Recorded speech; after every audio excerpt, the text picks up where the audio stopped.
Hey y'all. So I tried that free energy thing with the two motors, one generator, one. Yeah, it doesn't work. Don't waste your time. It's like the unsolvable riddle. It's like I'll try it once or twice or three times, and then after I get the same result. It's like it's insanity. The idea of continuing to do the same thing expecting a different result. So I could play with gearing, and yeah, it's not gonna work. I thought the flywheel one kind of got my attention because I said, yeah, we do use flywheels to store electricity. I don't know if you guys know that or not. Big, fucking massive flywheels. So that is a form of storing energy, but it would have to be monstrously huge. And I'm pretty sure that if they would have thought, hey man, this will work, no, it doesn't work. It, a second you stop it, they just stop. So it doesn't even spin a little bit. Doesn't give you any kind of yeah, fuck that.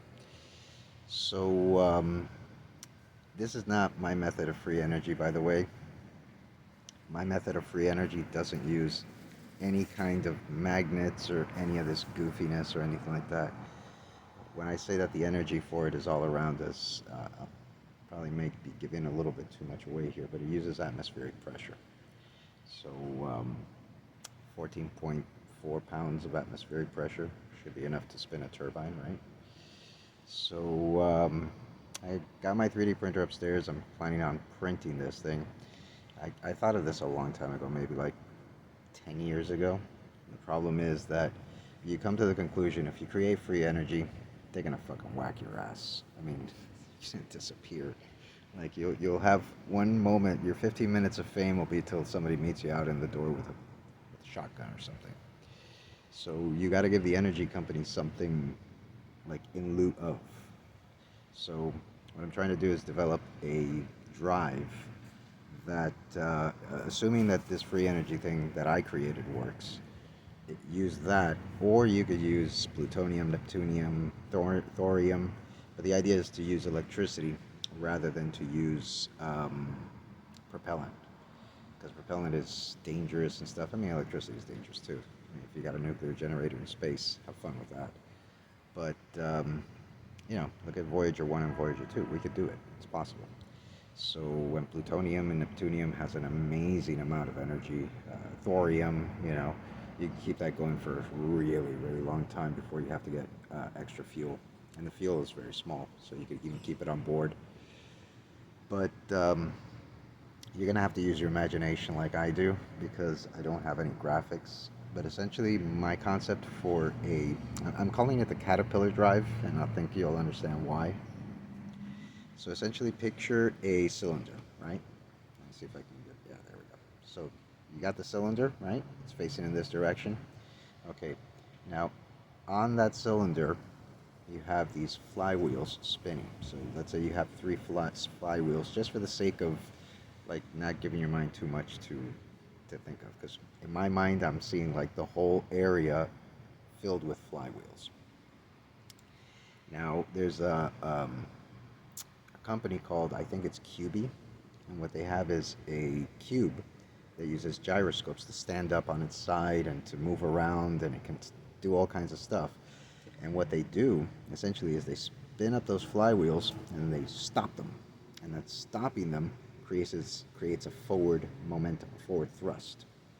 So my concept is to have flywheels on a cylinder spinning, and then what you would have to do is have what's this called? Not stepper motors, brushless motors. I mean, maybe stepper motors.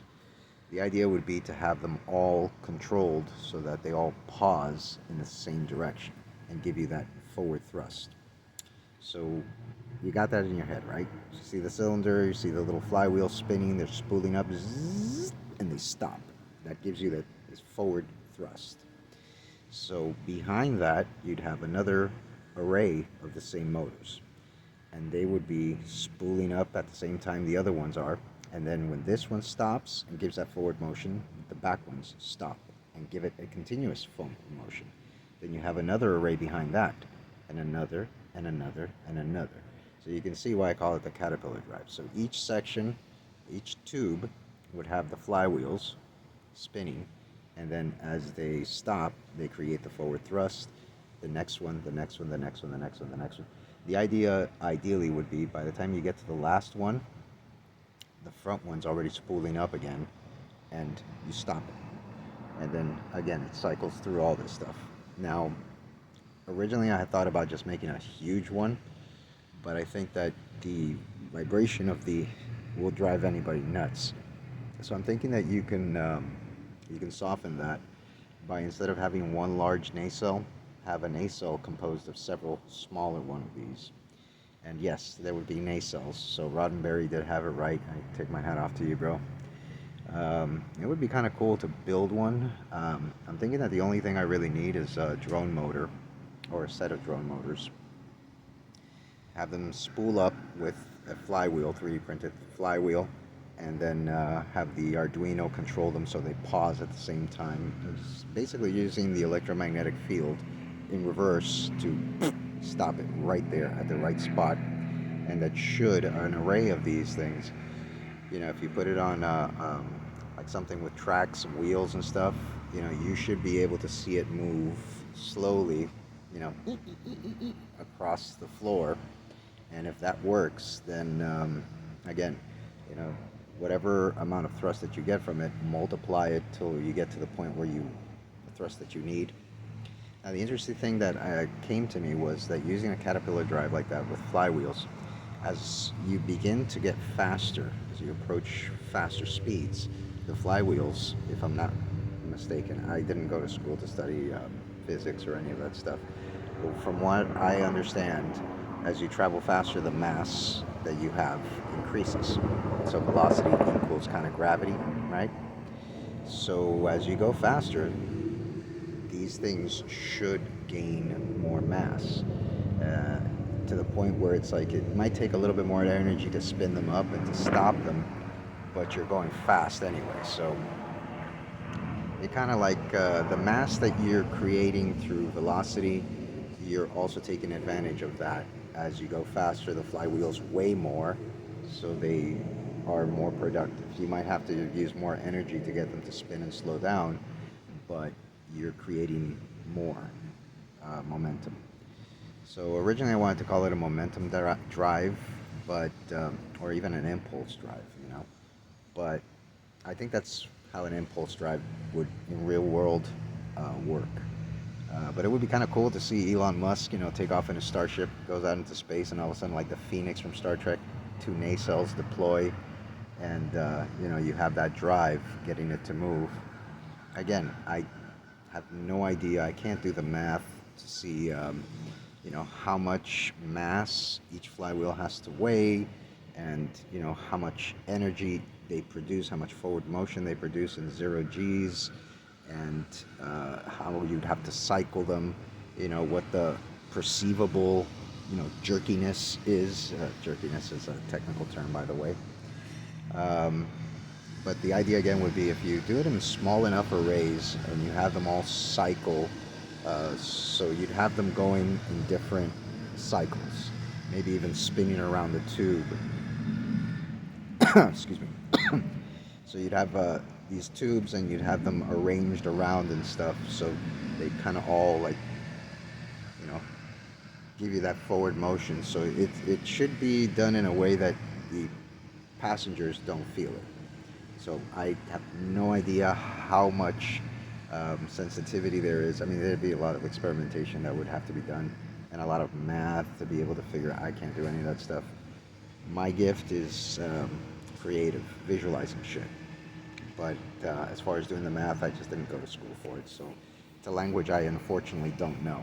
So, but yeah, I figure that if that works, then I could come out with free energy and not get my brains blown out.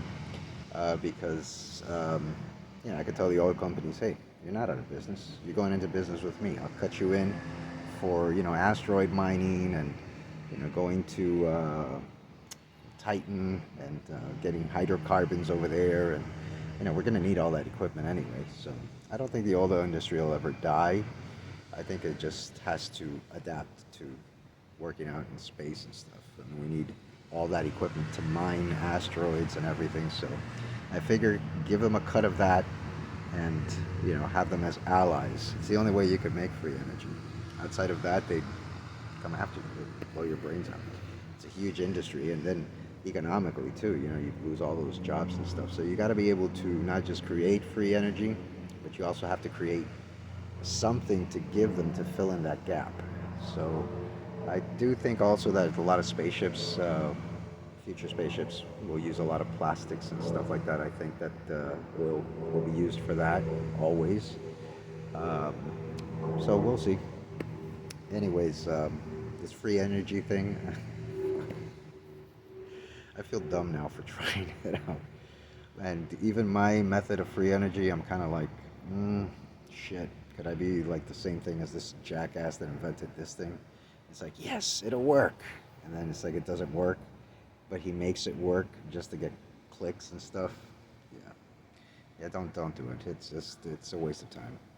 And again, I do have a form of free energy. I've never seen anybody do it. Um, it's so fucking obviously easy. If it works, then it works. It can be retrofitted to our power plants, which is another important thing. What's the point of having free energy?